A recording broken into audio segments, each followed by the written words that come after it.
Assalamualaikum warahmatullahi wabarakatuh. Selamat pagi, Amar. Halo, waalaikumsalam warahmatullahi wabarakatuh. Selamat pagi, Kania.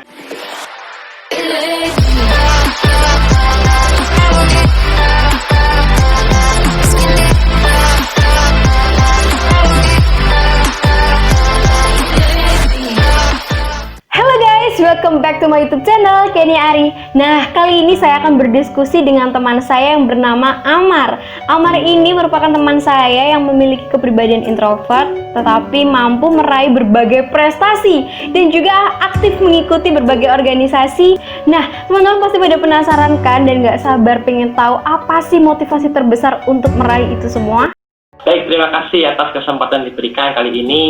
Saya diundang ke dalam YouTube channelnya Kenia Ari. Terima kasih, saya sangat bahagia sekali. Ya, untuk yang pertama saya sampaikan, mungkin saya akan menjelaskan sedikit saja ya tentang kepribadian saya, introvert itu kayak gimana gitu ya, Ken? Iya, boleh, silakan. Oke, sebelumnya singkat saja ya cerita. Saya itu merasa introvert itu saat saya kecil.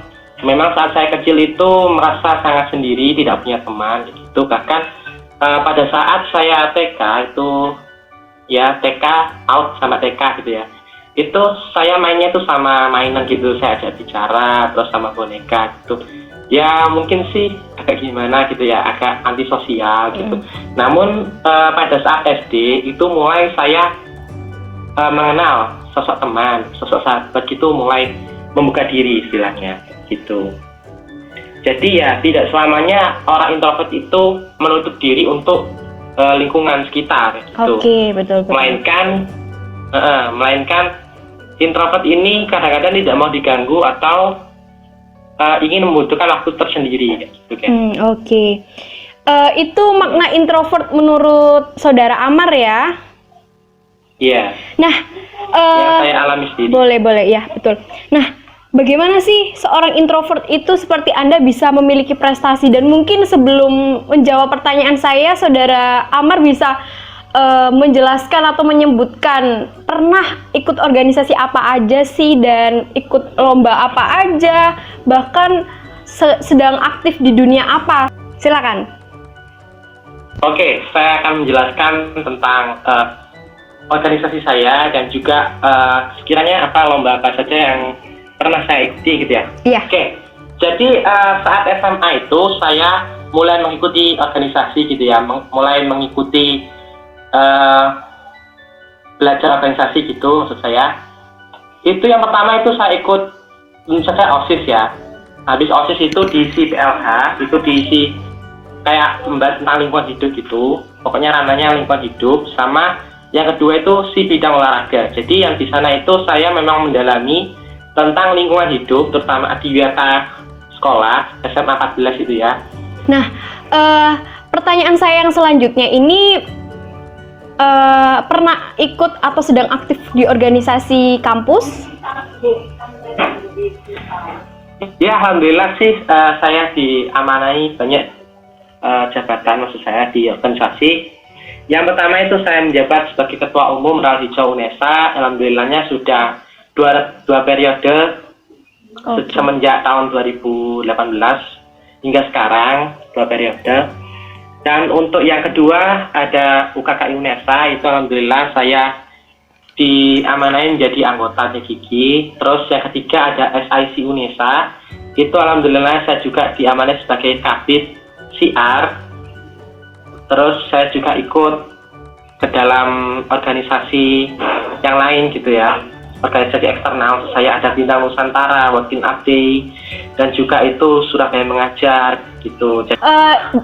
Saya tadi mengetahui bahwa saudara Amar merupakan Ketua Umum Relawan Hijau UNESA 2020 dan saat ini merupakan periode yang kedua ya dalam menjabatnya. Yeah. Dan apa sih yang memotivasi saudara Amar untuk tertarik atau semangat menjadi ketua, seorang introvert bisa menjadi seorang ketua, itu kan sesuatu yang luar biasa begitu kan? Iya. Oke, silakan dijawab. Baik, terima kasih atas pertanyaan yang diberikan, di sini akan menjawab. Jadi sebenarnya saya ini merasa introvert itu sejak saya dari kecil sampai SMA. Namun banyak dari seorang itu yang mengatakan introvert itu bisa berubah gitu. Banyak yang support saya, maksudnya banyak yang bilang kepada saya bahwa saya itu nggak bisa seperti menutup diri, antisosial terus, itu nggak bisa. Maka dari itu motivasi orang tua itu juga sangat penting bagi saya kayak gitu. Saya selalu dimotivasi, selalu diberi masukan bagaimana cara saya itu untuk menjadi berkembang kayak gitu. Dan juga tentu saja sahabat-sahabat saya dari TK sampai SMA itu selalu support saya kayak gitu. Dan juga belajar dari kakak-kakak saya itu yang memberi ilmu kepada saya bagaimana caranya berorganisasi, bagaimana caranya berteman dengan baik, bagaimana ramah kepada semua orang gitu. Ya mungkin ilmu-ilmu itu yang saya dapatkan dari pengalaman kehidupan saya yang menjadikan saya itu diamanai menjadi Ketua Umum Ralica UNESA. Luar Jadi biasa lebih sekali. ke pengalaman saya. Betul. Oke. Saudara Amar, kita percaya bahwa di dunia ini tidak ada sesuatu yang diciptakan tanpa memiliki kelemahan dan kekurangan. Nah, menurut saudara Amar sendiri ini kelebihan dan kelemahan dari, saya ngomongnya kekuatan ya, kekuatan dan kelemahan dari individu yang memiliki kepribadian introvert itu apa sih menurut saudara Amar? Silakan dijawab. Baik, terima kasih atas pertanyaan itu kan. Menurut saya kelebihannya itu yang pertama, ini based on saya ya, maksudnya berdasarkan yang saya alami ya. Yang pertama itu saya bisa menumbuhkan kreativitas tersendiri, karena ya memang kalau misalnya kita sendiri itu menurut saya pikiran saya itu lebih tenang, lebih jernih gitu dalam berpikir, lebih menimbulkan suatu kreativitas yang menghasilkan suatu produk. Jadi, contohnya kalau misalnya saya sendiri gitu, saya diam-diam itu juga nulis suatu karya, entah itu karya sastra maupun ya karya-karya yang lain kayak gitu. Dan bahkan alhamdulillahnya sih dari kediaman saya ini menyendiri gitu alhamdulillahnya sudah menulis dan dibukukan gitu. Dan juga yang kedua itu kelebihan seorang introvert menurut saya itu lebih pandai menilai suatu orang gitu. Nah ini berdasarkan pengalaman saya juga, kebetulan teman saya juga ada introvert gitu kan, itu menilai orang itu tidak lebih dari 5 menit. Dia itu pandai sekali menilai orang. Ya pandai kayak kepo gitulah kalau menurut saya. Luar biasa. Kalau yang ketiga itu lebih itu banyak sih sebenarnya kelebihannya. Lebih kreativitas, lebih produktivitas kayak gitu. Namun orang-orang itu kan sering menganggapnya itu ya, maksudnya kayak gangguan gitu ya, kayak nggak mau diganggu, terus lebih suka menyendiri gitu kan. Tapi sebenarnya nggak begitu sih.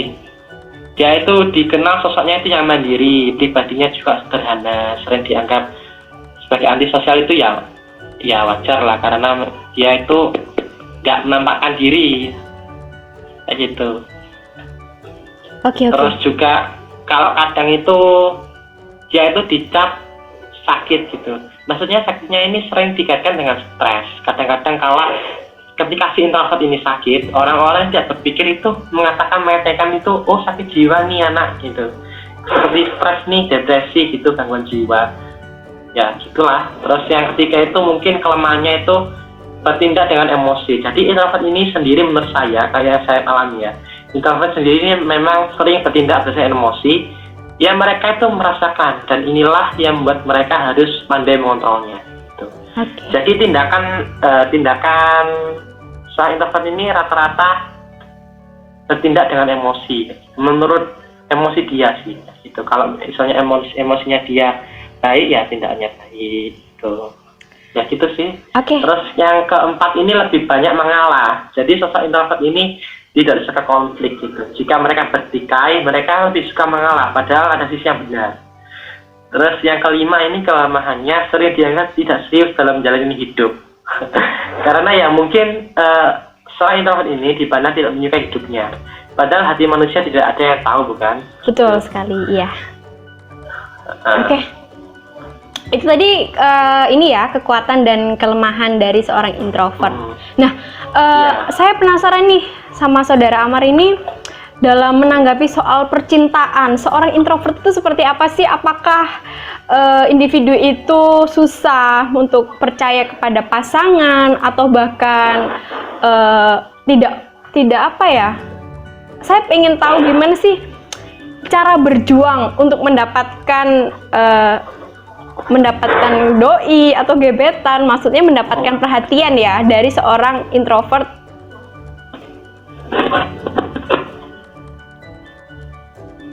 Oke, terima kasih. Pertanyaannya sangat menarik. Oke, sehingga saya menjawab.